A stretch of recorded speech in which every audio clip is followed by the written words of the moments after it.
Broadcasting from the business capital of the world, this is the Podcast Business News Network.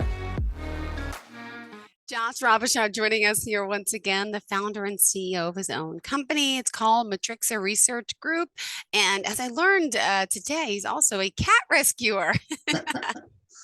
Got a few black cat rescues here at the house. So. Oh, hence there's a black pillow. If you're live on the Zoomcast, you can see the pillow there, but that's amazing. I commend you on that. I'm a cat lover and a cat mother, so thank you so much.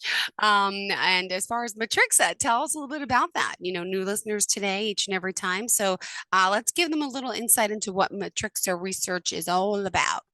Well, good morning, Jill. Thanks again for having me today.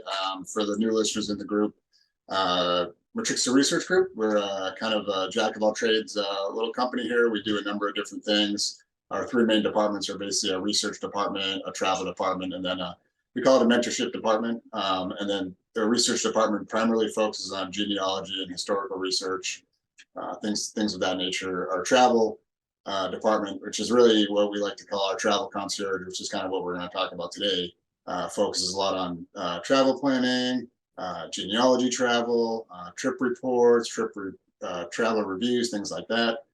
Basically just helping anybody with their travel needs. And then lastly, our mentorship department focuses primarily on one-on-one coaching, corporate level coaching, group type sessions, mentorship, resiliency training, basically just overall all around mental health advocacy. Perfect. And how can we reach you? Tell us your contact information.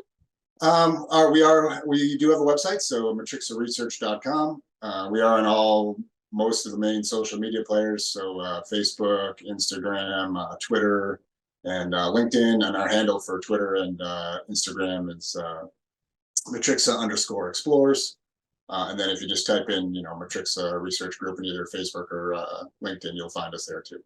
Perfect. So what did you have in mind for us today? What did you want to dive into?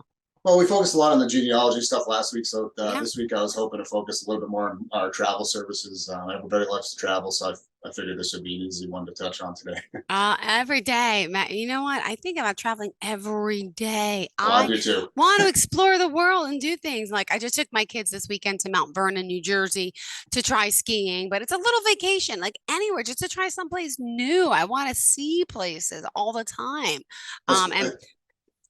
I was going to say, especially up here for us in the Northeast, it's easy to get stuck in the home during the winter. So trying to get out, do anything little, it's always nice. And you're in Maine? I'm in Maine. Yep. So. Okay. All right. Yeah. You must have plenty of snow up there now, right? We got some inches. It's not a ton. We had about 5 or 6 inches earlier in the week, and but then that turned to ice, and now it's rain. So it's back and forth between each thing, and then whether the power goes out or not. So like I was telling Jill before we signed on here, that if I lose everybody, it's because we probably had another power outage. But all right, so it's not technical difficulties on our end. All right, great. Let's talk about travel and the services you offer.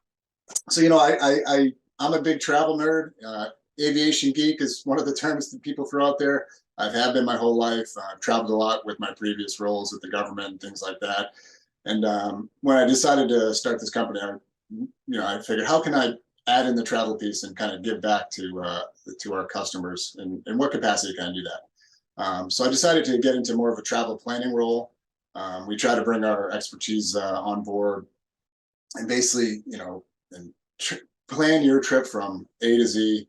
Mm-hmm. I follow a lot of forums online. Facebook is great there's a lot of good pages on Facebook. Like, for example, there's a London Travels Facebook page. There's a Scotland Travels Facebook page, a Paris Travels, basically travel pages for everything. And every day you probably see, a dozen, 20 questions, and sometimes the same, but, ranging from anywhere from the basic, what kind of shoes should I wear in Paris? Or, to, is this area in London a nice place to stay? Things like that. So I figured, how can I bring some of our expertise to answer some of those questions for folks, and really, get into the planning stages of travel for folks, and breaking it down as simple as possible. Because sometimes, you see all these questions online, you see all these things, and it really is can be a stressful thing, and it's supposed to be a fun thing, right? But the leading up to it can always be stressful. And then if you're going somewhere where you've never been before, especially overseas, that is just another added layer of stress, that if we can kind of at least bring that stress down for you before you trip or while you're out there. That's something we look forward to doing. And in fact, we got a really basic slogan: "Let us take the stress out of your travel planning." Oh, Mhm. it always is stressful. It is because you don't know where, what, how, and it's just, it could be so different. If you book randomly, like on Expedia or something, I've had this experience just to say, not to use them, just them, but, and you go to this hotel you think you're staying at, and it's just not what it seems. Exactly. Yeah. Well, it's so easy these days. You really got to look at the reviews you see on whatever website you're on, whether Hmm. it's really easy to put fake reviews out there. It's really easy to, of course, the hotel or whoever is going to put their own reviews out there or their own pictures and stuff. Yeah. But you really got to look at some of the customer reviews and some of the customer pictures. I like to hone in on the pictures just because, if somebody's posting a picture, especially if it's something negative, it's usually pretty true. But yeah, you're right. You just never know. And you show up at a hotel that says it's a 5-star and it's a 2-star or something like that. And, that's actually a good point too. A European 5 stars may be different than a United States 5-star. Those, I think, the star ratings kind of get thrown around a little loosely sometimes. So you just, like you said, you just got to be wary of what you're looking at too. But we do Hmm. that we do that for you. So we'll do all that research for you. We have hotels that folks have stayed at before that we might recommend, we might not recommend. So typically if we've been there and we had a good time, we'll probably recommend those places as a safe bet, and then we'll go from there. But having said that too, we are not financially, or we don't get kickbacks from any of these places. We don't do anything like that. So we're not tied to any type of other entity. Travel related entity too. So that's a good point. Good. So how does it work? I mean, what's someone comes to you and says, we want to travel here, gives All you right, an idea. Break it I'll down. break it Yeah. down. Well, the one thing I will say too, let me caveat: we don't book. We're not a booking service. Oh, We've okay. looked into that. We haven't decided on whether we're going to pursue that or push things to that You're the in the future. go-to for the advice for We're the just the go-to through advice. I mean, not just, that's a lot, but yes. that's true. We will sit down with you, and we'll book over your shoulder if that's what you'd like us to do, or um, do a virtual meeting, have you book while we're there, just so we make sure you're booking the right things. Obviously, in our plan, you're going to see exactly what to book, so that should take that stress out of that. But really, it starts with an initial consult. Like most of our other things, our initial consult are always free. I'll shoot out. We have this one-page questionnaire that we've kind of developed over a few years of just research, what people ask and things like that. It's very basic. Well, I'd say it's very basic to a little bit more harder questions, but things like your name and number of travelers is always important. Where do you want to go? I think a big one that people forget is, have you been there before, and has people in your group been there before? So if you've been there but maybe others haven't, there might be a different mix of things you want to do. What kind of hobbies you're interested in, what kind of general things you like to do. Are you a museum person? Are you a hiking person? Do you just want to go for the food? Things like that. So we really sit down with the client and discuss all these things. Preferred airlines, preferred Mhm. method of travel. If maybe you're a loyal member of a certain rental car company, we really get all those data, Yep. those facts up front, and then we kind of just sit down with them. So once we both review the questionnaire together, kind of get that general outline of what the person's looking for, then we kind of go from there. A budget's obviously a big one. That's going to drive some things. Um, so once we get all that information, we kind of just start doing the research. Is It's a lot easier if your trip's not in a week. It's a lot easier to do, of course. But so we'll start digging into where you want to stay, what hotels, what type of hotels. Do you want an Airbnb? Do you want a regular hotel? Maybe you like flying Delta over American or something like that. So we'll really get into all those details, and then we'll start doing the research. And Mhm. then we'll reach back out to the person as we're doing the research. Hey, we found this, we found that, and we keep kind of an open dialogue going with the customer, just to say, as things are going, because inevitably they're doing their own research too, so they're going Yeah. to have more questions, throughout the process, and that's kind of where we go with it. And then at some point, depending on our time schedule, or when we said we're going to deliver the plan, we'll develop a plan and deliver it, and get that back to the customer. But really, we focus on just about everything you can think of, flights, any type of ground transportation, rental cars, private private car service, obviously railroads, maybe not as big as the United States. I mean, of course, we have Amtrak, but railroads are a lot bigger in Europe and Asia. So we focus a lot on rail travel. Like I said before, hotels, anywhere you want to stay. It really depends on a budget, but we'll focus on all those. Airbnbs, VRBO, if you want to stay in that type of setup, which sometimes is better for groups. I do a yearly trip with some close friends, and between cost and just being able to enjoy the trip together, we try to stay in a place you have 3 or 4 bedrooms instead of a hotel. It just makes it all that better. And then, besides the kind of logistic lodging and all that part of it, then we really focus on what do you want to do? Because that's really get the easy stuff out of the way. You might be spending all day. You want to spend all night at a comfortable hotel, but what are you going to do during the day? And that's where we start focusing on what are your hobbies? What do you really want to see? Sometimes it's somewhat easy. If you've never been to Paris, well, maybe you want to see like the top 3 or 4 things, and go from there. What kind of another big thing we look at is what is your pace? Because and then how mobile are you? Like for me, I like to walk. I just took my 71-year-old mother out to London, and it's great. She's still very mobile. She still moves around. So we were able to walk everywhere. I mean, we did 8 miles one day, and that to me is a little easier than if you're maybe a little less mobile. Okay, now we can factor in, do you want to take the subway? Do we need a private car everywhere? Things like that. But we do make sure we look and cover all those things. And then what kind of pace do you want? Some people want a slower pace. Like for me, I'm not interested in doing 5 things a day. 1 or 2 things a day, maybe, it's good for me. But some people, they like to pack it all in. I'm going to this one place I only have 3 days. This is my one trip of the year. I'm going to pack it all in, and we'll do that for you. We'll get it all scheduled. So we really look at, what kind of events do you want to do? Do you want to do tours? There's so many tour guides and tour groups out there. Sometimes those are just easier. Personally, for me, I prefer just doing my own thing, but others just want that structure. It's a lot easier with some of that structure. So true. Yeah. And could you give me some examples, some specific places people are looking at now? What's the hype here? It is winter, you're in Maine, but you're working with people all over the country. It's not just people in Maine. But is there so many hotspots that people wanting to see and visit now during this time of year? I mean, it seems lately some of the stuff we've been getting is a lot of Europe stuff, a lot of European travel. Some folks, like you said, it is winter, so maybe some people going out west, Colorado, things like that for some skiing, or even up here to Maine or New England area for skiing. We do get a lot of, I'd say not the majority, but the higher percentage of the questions we get or things we planned for, probably Europe.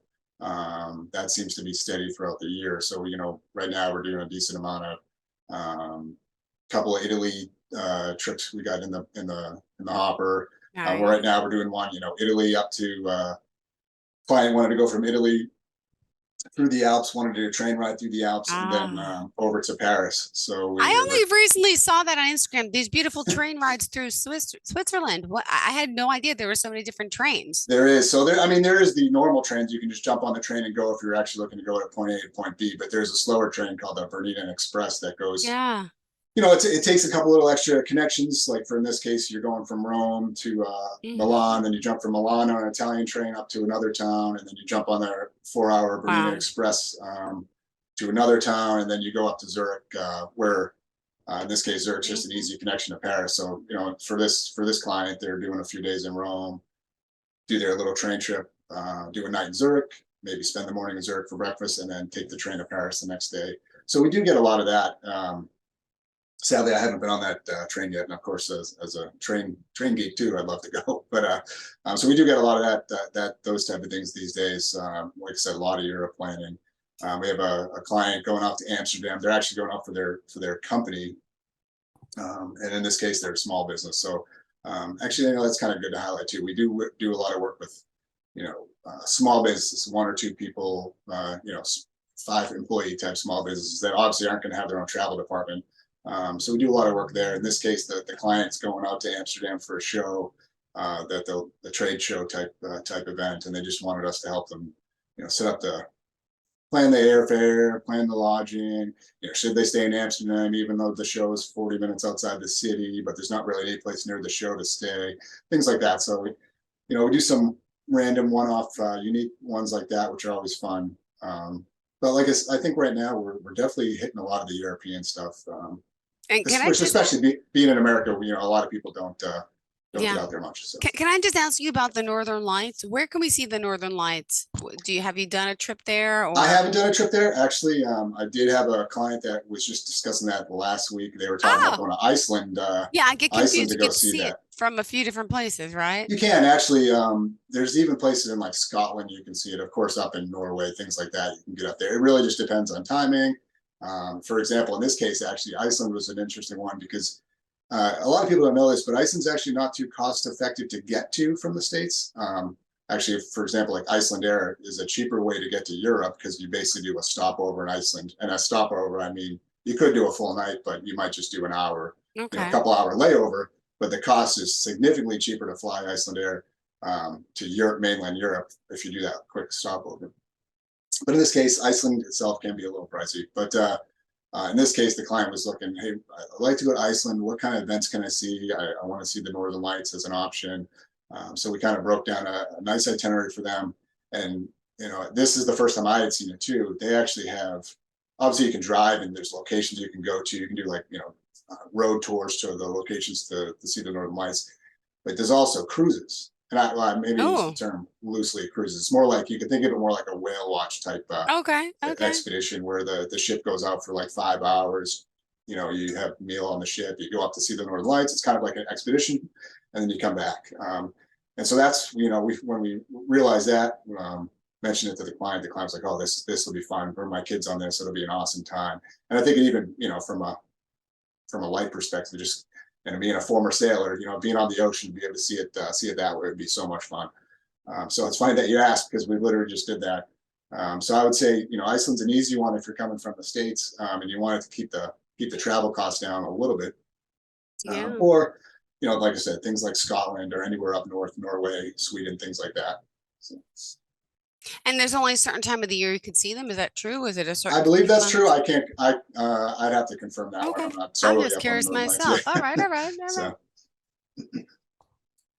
All right. So yeah, so one thing, so once we kind of dig into all that for clients, get all the information you want. Like I said, we kind of take a slow, holistic approach to the plan.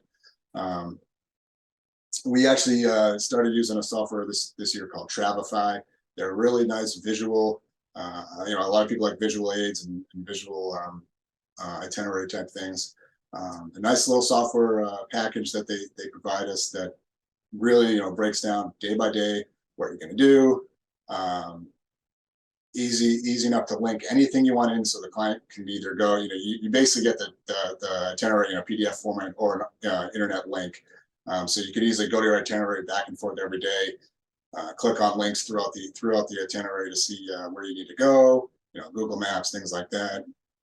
It allows us to price everything out for you. So you're going to get a price at the front page that's either per person or total for the trip, depending on how you want to do it. But we're able to easily break down the prices for everything: airfare, hotel, rental car, things like that. And then each event we can break down prices for, and then, like I said, kind of compile it all in one number for the client. And then they have the budget, they know what things are going to cost, and then they can kind of pick and choose from there if it's over budget or maybe under budget, they want to add some things. So it kind of gives everybody a good look at what their plan is, and then they can kind of make their final decisions from there. Awesome. And just remind our listeners how we can reach you. Like I said before, easily on our website, matrixaresearch.com. We have contact options there, and then even for these type of things, you can book directly online. It hooks up right to our calendar, and you'll hook up with an employee there who will easily. You can pick a time. We're typically available your daytime hours during the week, but we're adjusting some of that. We realize a lot of folks are working, so it's tough to plan travel during their workday. Yeah. So we are adjusting some hours to be open till like 7-8 p.m. on a couple days a week to assist folks there. But if you don't go to our website, we're on all major social media platforms: Facebook, Instagram, LinkedIn, and Twitter. And our Twitter and Instagram handles are Matrixa _explorers. Awesome. Is there something, that you're working on for yourself that you're going to? Is there places you haven't been that you're like on your bucket list? Not there's not I've been lucky that I've gone through Europe, a decent amount of Europe. One thing I've always wanted to do, and is kind of see some of the World War II historic sites in France. So that'll probably happen one day. I had a former coworker that did just that. Him and his wife and two young kids went out, and no, I don't. This is probably something I wouldn't do. They were able to find an Airbnb, but it was one of the ones where you actually stay with the local, and you don't really have the whole place to yourself. So, they stayed with this older couple that lived right near. I don't know if it was Normandy Beach or one of the beaches, Hmm. and they just enjoyed it. They said it was such an amazing thing because you had this, local French couple that they stayed with. They cooked them breakfast every morning. They were able to, just tell them about the history of the location, and it just kind of like almost like a full immersion experience for them. And so ever since they told me about that, that's definitely something I kind of want to look into. I don't think, like I said, I'd probably do my own Airbnb or just a hotel, but just to go see some of those sites. And I hear just the museums and seeing the cemeteries is just such a moving event, especially for somebody like myself who was a prior military person. That's definitely on my bucket list. And then maybe just some more fun trips throughout the Mediterranean. For those who've never been, Mediterranean, for me at least, I found it to be extremely relaxing place. Greece, some of the Sicily, some of those type of places. If you need some place to relax, go out there, find a little place that overlooks the ocean, and just unwind and maybe unplug for a bit. That would be I my suggestions. Last year I went to my boyfriend has a place in Athens. So Oh we wow. ventured, we did Mykonos and Santorini with 9 children, which was not fun. And I honestly don't think the islands were that beautiful to begin with. But on the other side, the Green Islands, the year before we went to an island called Zakynthos. Have you ever heard of Okay. No, Zakynthos? I Oh, haven't. No. beautiful. But supposedly it's a lot like Crete, which is another place on my bucket list because I didn't realize in Greece there's dry islands and then there's a plush green islands, which I like the plush green islands. But most beautiful island I think is called Zakynthos. Look it up later. I'll have to Zakynthos, take a look. Greece. I don't even know how to spell it, but you can just figure out. But it is something I would recommend. And there's the thing called Shipwreck Cove. You got to see this beautiful shipwreck on the beach. It's just beautiful island, and it's just relaxing. You're right. It is. It is actually, and I've been to Crete, and you'll love it when Oh, you go. how is Crete? It's the same thing, just so relaxing. It's just the whole vibe is just extremely relaxing. It's nice, beautiful place. And then Great food. Kefalonia is another one in that area I want to go to, another green island. There's just so many places. It's like once you feel like you've gone to all these places, then you Yeah, realize, wait a minute, there's a million so more. many more. And there's like, yeah, there's supposed to be like hundreds of Greek islands too. Yeah. Yeah. So, All right, um, go oh, ahead. do we have how much time do we have left? Oh, we're good. We still have 5 minutes. Okay. The last thing I guess I'd say, a couple other travel, those are our two big things: international and domestic travel stuff. Just like last week, I touched on the cost a little bit. It's a really simple cost. Domestic travel planning is a $40 fee, and that comes with a full-on itinerary, and then whatever discussions we have internally, between the customer. We do up the cost a little bit if it's a group of 4 or over to $75. And then for any international travel, which typically is a little more takes a little bit more Intense. energy, Hmm. $75 for a plan, or $100 for a group of 4 or more.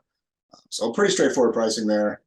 And then besides those type of travel things, we do a few other real quick things. We do I call it area location scouting. Sometimes companies want people to go out and, hey, we're looking at building an office here Yeah. or there, and we do some of that type of stuff.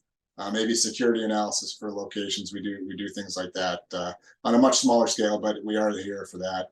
And then kind of coupled with what we discussed last time, genealogy. We do with our genealogy department, we do combine genealogy and travel. So if you want to go see the sites of your ancestors, we put it all together in one with your genealogy report and your travel plan, and we get you on the road to see those things. So one full immersion experience here from Matrixa. So Awesome. Very exciting the work you do. And even then, just briefly just touch upon the custom genealogy work you do with travel. You want to go back to find out where your great great grandmother lived or where she's from. These are the things that you also do as well at Matrixa, right? We do. I mean, it's just something to say when, it's easy to see it online and see all these documents digitally or in person, or physically. But when you get to see, when you go to or you go to England and you see, ancestors' gravestone inside a church, things like that, it just brings everything full circle. It's just such a great experience. It's an adventure. It really is. So. Got it. All right. And we want to reach out again. The website is matrixaresearch.com. Perfect. And on social media, how do we find you? You can find us on Facebook and LinkedIn. Just search for Matrixa Research Group, or Instagram and Twitter, or you can also just search there. But our Instagram and Twitter handles are Matrixa_explores.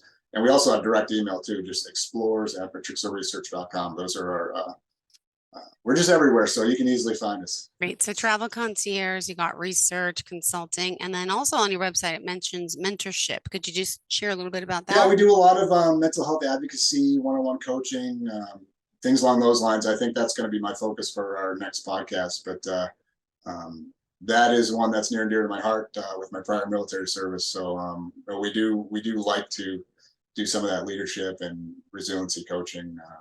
Just a great all-around effort that we do here. So. Perfect. Thank you so much. All right. Looking forward again, Josh, to the next time we speak. Thank you for your services, for your hard work. And you got me thinking about my next vacation where I want to go. Look, I have little ones. So right now it's like Great Wolf Lodge. There's a new Great Wolf Lodge in Perryville, Maryland in August. I want to go there because we go to one of the Poconos. But then there's one in Scottsdale, Arizona. So I'm like, my little trips are planned around those types of things. But one day I get to go out and explore again. I can't wait. I know my sisters went to one up here. I don't know if it was in New Hampshire, but I know they always have a good time. She's got 5 kids. So oh my God, bless her. Oh my gosh. Yeah, it's fun. And it could be expensive. 5 kids. Oh, that's true. God bless. You have a fantastic day, Josh, and we'll have a good conversation again, I'm sure, next time. Thanks, Jill. We'll see you next week. Thank you. Are you looking for even more of the podcasts and hosts that you love? The Podcast Business News Network is proud to announce that you now have even more ways to listen live. Check out the MyTuner Radio, online radio box, and Simple Radio apps on iOS and Android, or find us online. Search for Business News Network on mytuner-radio.com, or search Podcast Business News Network on streama.com and onlineradiobox.com/US. Take your podcast on the go and don't miss a minute of the action.